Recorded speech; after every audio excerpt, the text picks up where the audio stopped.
नमस्कार बंधुगण सप्ताहक 7 दिन 7 बार एवं सही 7 बार मध्यरु कौनसी ना कौनसी बार रे प्रत्येक मनीष चुट्टी नख एवं दाढ़ी काटी थांती निजकु परिष्कार परिच्छन्न रखिबा पई।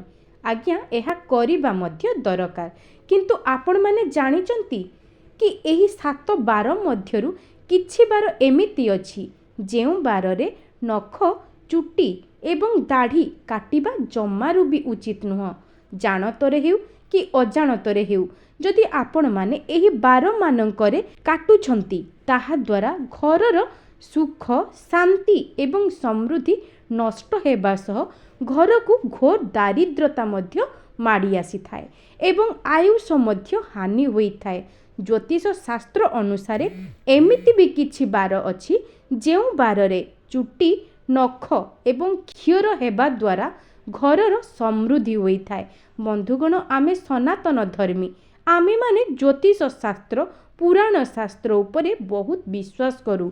आमे माने जहा भी शिखु आम मानक गुरुजन मानक ठारू एवं शास्त्ररू ही शिखि थाउ। आपण मानक गुरुजन माने भी आपणको केबे ना केबे निश्चय कहिथिबे एही बाରରେ नख काटंतु नाही, एही बाରରେ क्षीर हुअंतु नाही, जाहाकु कि आमे सुनी थाउ एवं मानी मध्य थाउ। मानिबा कथा काहीकि ना जेउ रीतिनीति परंपरा रहिछि से सबु गोटिए पीढ़ी आउ गोटिए पीढ़ी ही शिखि थांती।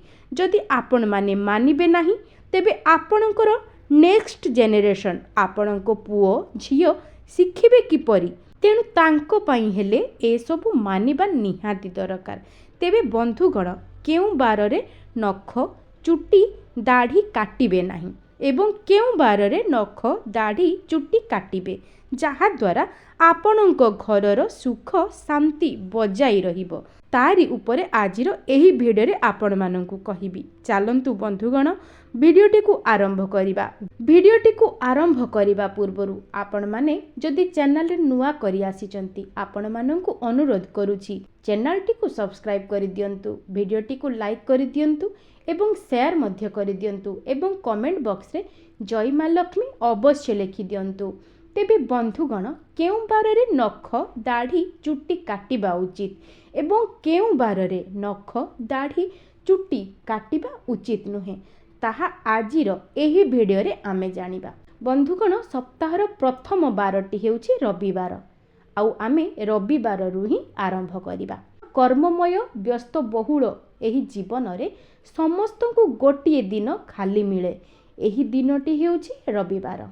तेणु समस्ते एही रविवार रे ही नख दाढ़ी चुट्टी काटिबाकू पसंद करिथांती, किंतु ज्योतिष शास्त्र अनुसार रविवारटी हेउछि सूर्य नारायण को समर्पित। तेणु रविवार रे बिल्कुल नख दाढ़ी किंबा चुट्टी को काटिबा उचित नुहे। एही बार रे नख चुट्टी दाढ़ी काटिबा द्वारा घर को विभिन्न प्रकारर रोग बीमारी आसी थाए। एहा सहित आपणकर धर्मर नाश हेबा सहित धनर मध्य नाश देखा जाई थाए एवं जेउ शुभ कार्य आपणक घरे हेबाकू जाउ थाए सेथिरे मध्य बाधा सृष्टि होई थाए। तेणु यथा संभव आपण माने चेष्टा करंतु रविवार दिन नख दाढ़ी एवं चुट्टी न काटंतु। एवं आपण माने भाबुथिबे गोटिए तो छुट्टी दिन थिला, सेही दिन न हेले आउ केउ दिन आमे काटिबा। कहिबी एही भिडियो रे आपण मानंकु कि केउ दिन नख चुट्टी एवं दाढ़ी काटिले आपणकर एवं आपणक परिवारर मंगल हेबो। तेणु आपण मानंकु अनुरोध करूछि भिडियोटी को स्किप न करी धैर्यर सह शेष पर्यंत निश्चय देखंतु। द्वितीय बारटी हेउछि सोमवार। सोमवारटी हेउछि देवदेव महादेवंकर अत्यंत प्रिय बार। ता सहित सोमवारटी चंद्रदेवंकु मध्य समर्पित। तेणु कुहा जाए एही बाରରେ बा सोमवार दिन रे नख दाढ़ी चुट्टी ए सबु को काटिले आयुष क्षय होई थाए। तेणु आपण माने सोमवार दिन केबे भी चुट्टी नख किंबा दाढ़ी को काटंतु नाही एवं जेउ दिन आपण काटुचंती भी मने रखिबे घरर मुख्य द्वार रे चुट्टी काटिबे नाही कि क्षीर मध्य हेबे नाही। ଏବଂ ଘରର ଏରୁଣ୍ଡି ବନ୍ଧରେ ବସି କେବେ ବି କ୍ଷିୟର ହେବେ ନାହିଁ। ଏବଂ କ୍ଷିୟର ହେବା ସମୟରେ ଚେଷ୍ଟା କରିବେ ପୂର୍ବ ଏବଂ ଉତ୍ତର ଦିଗକୁ ମୁହଁ କରିକି ବସିବେ ନାହିଁ। ବନ୍ଧୁଗଣ, ଏପରି କରିବା ଦ୍ୱାରା ନା ଘରକୁ ଦାରିଦ୍ରତା ମାଡ଼ି ଆସିଥାଏ ଏବଂ ନଖ କେବେ ବି କାମୁଡ଼ିକି ଛିଡ଼େଇବେ ନାହିଁ। ଏହାଦ୍ୱାରା ଆପଣମାନେ ରୋଗାଗ୍ରସ୍ତ ହେବା ସହିତ ଗ୍ରହ ଦୋଷ ମଧ୍ୟ ଆପଣଙ୍କୁ ଲାଗିଥାଏ। ତୃତୀୟ ବାରଟି ହେଉଛି ମଙ୍ଗଳବାର। ମଙ୍ଗଳବାରଟି ହେଉଛି ମଙ୍ଗଳ ଗ୍ରହ ସହିତ ଜଡ଼ିତ ଏବଂ ମଙ୍ଗଳବାର ଦିନ ଆମେ ମା ମଙ୍ଗଳା ଦେବୀଙ୍କୁ ପୂଜା କରିଥାଉ। ତା ସହିତ ହନୁମାନଙ୍କର ମଧ୍ୟ ପୂଜା କରାଯାଇଥାଏ। ଏହି ଦିନ ଯଦି ଆପଣ କ୍ଷିୟର ହୁଅନ୍ତି ବା ନଖ କାଟନ୍ତି ବା ଚୁଟି କାଟନ୍ତି, ତାହେଲେ ଘରକୁ ନକାରାତ୍ମକ ଶକ୍ତିର ପ୍ରବେଶ ହେବା ସହ ପରିବାରର ଲୋକମାନଙ୍କ ଉପରେ ଏହାର କୁପ୍ରଭାବ ପଡ଼ିଥାଏ। ବିଶେଷ ରୂପରେ ଘରର ଛୁଆମାନଙ୍କ ଉପରେ ପଡ଼ିଥାଏ। ତାଙ୍କର ବୁଦ୍ଧି କ୍ଷୟ ହୋଇଥାଏ। ତେଣୁ ମଙ୍ଗଳବାର ଦିନ ଆପଣଙ୍କ ସହ ପିଲାମାନଙ୍କର ମଧ୍ୟ ଚୁଟି ହେଉ କି ନଖ ହେଉ କାଟନ୍ତୁ ନାହିଁ। ପିଲାମାନେ ଯଦି ସୁସ୍ଥ ରହିବେ, ଭଲରେ ରହିବେ, ତ ତାହେଲେ ଆପଣମାନେ କାହିଁକି ଏ ଛୋଟ ଛୋଟ ଭୁଲ କରିବେ? ବନ୍ଧୁଗଣ, ପିଲାମାନଙ୍କ ଖୁସିରେ ତ ଆମମାନଙ୍କର ଖୁସି ନା। ତେଣୁ ଆପଣମାନେ ଅନ୍ୟ ବାରରେ ବି ତ କାଟିପାରିବେ। ତେଣୁ ମଙ୍ଗଳବାର ଦିନ କ୍ଷିୟର ହୁଅନ୍ତୁ ନାହିଁ କି ଚୁଟି ଏବଂ ନଖ ମଧ୍ୟ କାଟନ୍ତୁ ନାହିଁ। କି ଛୁଆମାନଙ୍କୁ ମଧ୍ୟ ମନା କରନ୍ତୁ କି ଏହି ଦିନ ମଙ୍ଗଳବାର ଦିନ ସେମାନେ ଚୁଟି କିମ୍ବା ନଖ କାଟିବେ ନାହିଁ। ଚତୁର୍ଥ ବାରଟି ହେଉଛି ବୁଧବାର। ବନ୍ଧୁଗଣ, ବୁଧବାର ଦିନ ନଖ ଚୁଟି କାଟିବା ବା କ୍ଷିୟର ହେବା ବହୁତ ଶୁଭ ହୋଇଥାଏ। ବୁଧବାର ଦିନ ଚୁଟି ନଖ ବା କ୍ଷିୟର ହେବା ଦ୍ୱାରା କୁଣ୍ଡଳୀରେ ବୁଧଙ୍କର ସ୍ଥିତି ଦୃଢ଼ ହୋଇଥାଏ। ବୁଧ ଗ୍ରହଙ୍କର ସ୍ଥିତି ମଜବୁତ ହେବାର ଅର୍ଥ ଘରକୁ ସୁଖ ସମୃଦ୍ଧି ଆସିବ। ସେଥିପାଇଁ ପ୍ରାୟତଃ ସବୁ ଲୋକ ବୁଧବାର ଦିନ ହିଁ ଚୁଟି କାଟିବା ଏବଂ କ୍ଷିୟର ହେବାକୁ ପସନ୍ଦ କରିଥାନ୍ତି। କିନ୍ତୁ ମନେ ରଖିବେ ବନ୍ଧୁଗଣ, ଯେଉଁ ବାରରେ ଆପଣ ଜନ୍ମ ନେଇଛନ୍ତି, ଯାହାକୁ କି ଜନ୍ମବାର ବୋଲି କୁହାଯାଏ, ସେହି ବାରରେ ଚୁଟି ନଖ ଦାଢ଼ି କେବେ ବି କାଟିବେ ନାହିଁ। ଆଜ୍ଞା, ଭୁଲରେ ବି କାଟିବେ ନାହିଁ। ଏହାଦ୍ୱାରା ଆୟୁଷ ହାନି ହୋଇଥାଏ। ବନ୍ଧୁଗଣ, ଏହି କଥାଟିକୁ ଆପଣ ଟିକେ ଧ୍ୟାନ ଦେବେ।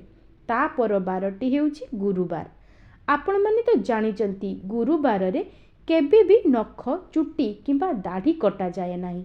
ଏହା ଶାସ୍ତ୍ରରେ ମଧ୍ୟ ବର୍ଣ୍ଣନା କରାଯାଇଛି ଏବଂ ଲକ୍ଷ୍ମୀ ପୁରାଣ ବହିରେ ମଧ୍ୟ କୁହାଯାଇଛି। ଯେଉଁ ଘରର ଲୋକମାନେ ଗୁରୁବାର ଦିନ ନଖ ଚୁଟି ଦାଢ଼ି କାଟିଥାନ୍ତି ବା ଆମିଷ ଲାଉ ଏବଂ ପୋଡ଼ା ଜିନିଷ ଖାଇଥାନ୍ତି, ସେହି ଘରୁ ମା ଲକ୍ଷ୍ମୀ ସବୁଦିନ ପାଇଁ ଚାଲି ଯାଇଥାନ୍ତି। ତେଣୁ ଗୁରୁବାର ଦିନ ଏହିସବୁ ଭୁଲ କରନ୍ତୁ ନାହିଁ। ଯେଉଁ ଘରେ ମା ମହାଲକ୍ଷ୍ମୀଙ୍କର ବାସ ନଥାଏ, ସେ ଘରର ଉନ୍ନତି କେବେ ବି ହୋଇନଥାଏ। ଏହାଛଡ଼ା ଗୁରୁବାର ଦିନ ଘରର ସ୍ତ୍ରୀ ଲୋକମାନେ ମୁଣ୍ଡରେ ତେଲ ଲଗାଇବା ଉଚିତ ନୁହେଁ ଏବଂ ଚୁଟିରେ ଶ୍ୟାମ୍ପୁ ମଧ୍ୟ ଲଗାଇବା ଉଚିତ ନୁହେଁ। ଛୁଆମାନଙ୍କୁ ଗୁରୁବାର ଦିନ ମାରନ୍ତୁ ନାହିଁ। ଯଦି ପାରିବେ ଗୁରୁବାର ଦିନ ଗୋମାତାଙ୍କୁ କିଛି ଖାଦ୍ୟ ଖୁଆଇ ଦିଅନ୍ତୁ।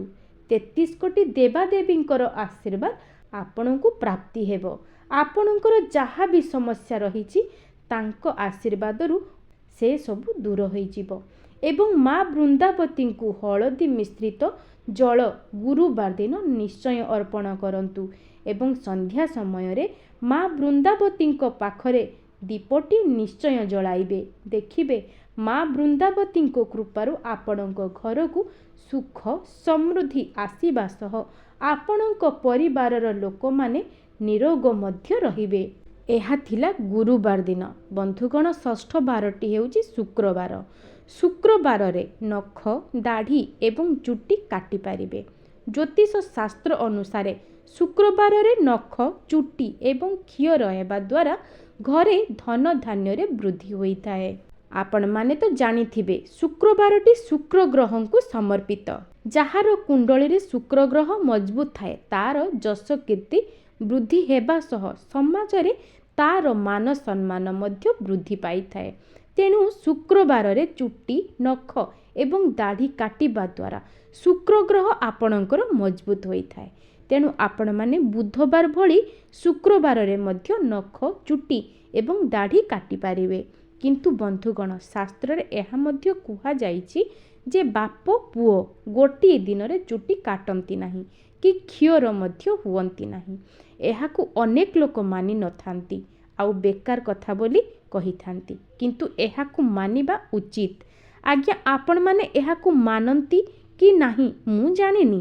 ଏହା ଠିକ୍ କି ଭୁଲ ଆପଣମାନେ ନିହାତି ଜଣେଇବେ। ଏହା ବ୍ୟତୀତ ଘରର ନାରୀମାନେ ମଧ୍ୟ ଶୁକ୍ରବାର ଦିନ ନଖ କାଟିବା ଉଚିତ, ଯାହା ବହୁତ ଭଲ ମଧ୍ୟ ହୋଇଥାଏ, ଶୁଭ ହୋଇଥାଏ। ଏହି ଦିନରେ ଘରର ସ୍ତ୍ରୀ ଲୋକମାନେ ଯେତେ ସଫାସୁତୁରା ରହିବେ ଘର ପାଇଁ ବହୁତ ଭଲ ହୋଇଥାଏ।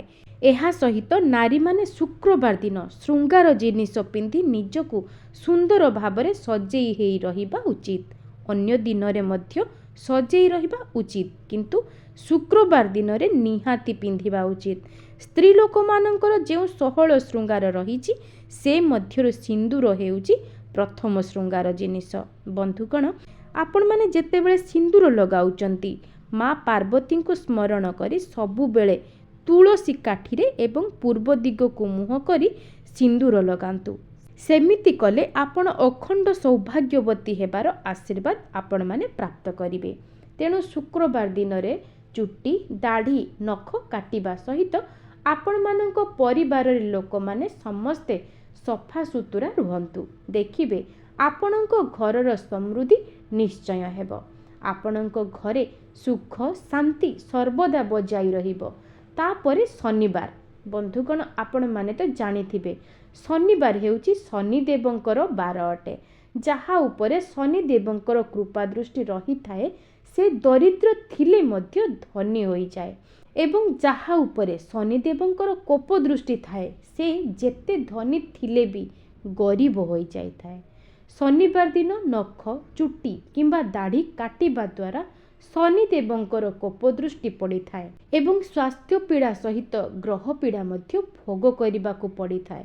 ତେଣୁ ଶନିବାର ଦିନ ଦାଢ଼ି, ନଖ କି ଚୁଟି କାଟନ୍ତୁ ନାହିଁ। ଶନିବାର ଦିନ ସୋରିଷ ତେଲରେ କଳା ରାଶି ଅଳ୍ପ ପକାଇ ଶନିଦେବଙ୍କୁ ସ୍ମରଣ କରି ପୂଜା ଘରେ ଦୀପଟିଏ ପ୍ରଜ୍ୱଳନ କରନ୍ତୁ। ଦେଖିବେ ଶନିଦେବଙ୍କର କୃପା ଆପଣମାନଙ୍କୁ ନିଶ୍ଚୟ ପ୍ରାପ୍ତି ହେବ। ଆପଣଙ୍କ ଘରର ସୁଖ ଶାନ୍ତି ସମୃଦ୍ଧିରେ ପରିପୂର୍ଣ୍ଣ ହେବ। ଏହା ବ୍ୟତୀତ ବନ୍ଧୁଗଣ ପୂର୍ଣ୍ଣିମା, ସଂକ୍ରାନ୍ତି, ଅମାବାସ୍ୟା କିମ୍ବା ପ୍ରତିପଦ ଦିନ ଆପଣମାନେ ଚୁଟି, ନଖ କିମ୍ବା ଦାଢ଼ି କେବେ ବି କାଟିବେ ନାହିଁ। ଆପଣମାନେ ଚୁଟି କାଟିବା ପରେ କିମ୍ବା କ୍ଷିଅର ହୋଇସାରିବା ପରେ ନିଶ୍ଚିତ ଭାବରେ ଗାଧେଇ ପଡ଼ିବେ। ଯଦି ନ ବି ଗାଧଉଛନ୍ତି ଯେଉଁ ଲୁଗାରେ ଆପଣମାନେ ଚୁଟି କାଟୁଛନ୍ତି ବା କ୍ଷିଅର ହେଉଥିବେ ସେହି ଡ୍ରେସ୍କୁ ନିହାତି ବଦଳାଇ ଦେବେ। ଏହା କରିବା ଦ୍ୱାରା ଶାରୀରିକ ଏବଂ ମାନସିକ କୌଣସି ବି ପୀଡ଼ା ଆପଣଙ୍କୁ ହେବ ନାହିଁ। ଆଶା କରୁଛି ବନ୍ଧୁଗଣ ଆଜିର ଭିଡ଼ିଓଟି ଆପଣମାନଙ୍କୁ ନିଶ୍ଚୟ ଭଲ ଲାଗିଥିବ। ଏହା ଆପଣମାନଙ୍କ କାମରେ ନିଶ୍ଚୟ ଆସିବ। ଆପଣମାନେ ମୋର ପରିବାରର ସଦସ୍ୟ ଅଟନ୍ତି, ତେଣୁ ଆପଣମାନଙ୍କୁ ଅନୁରୋଧ କରୁଛି ଏହାକୁ ପାଳନ କରନ୍ତୁ, ଆପଣଙ୍କର ମଙ୍ଗଳ ହେବ। ବନ୍ଧୁଗଣ, ଆଜିର ଭିଡ଼ିଓଟିକୁ ଏଇଠି ସମାପ୍ତ କରୁଛି। ଆପଣମାନଙ୍କୁ ପୁଣି ଥରେ ଅନୁରୋଧ କରୁଛି ଭିଡ଼ିଓଟିକୁ ଯଦି ଆପଣମାନେ ଲାଇକ୍ କରିନାହାନ୍ତି ଲାଇକ୍ କରିଦିଅନ୍ତୁ, ସେୟାର କରିଦିଅନ୍ତୁ ଏବଂ କମେଣ୍ଟ ବକ୍ସରେ ଜୟ ମା ଲକ୍ଷ୍ମୀ ଅବଶ୍ୟ ଲେଖିଦିଅନ୍ତୁ। ଆଜି ପାଇଁ ରହୁଛି, ନମସ୍କାର।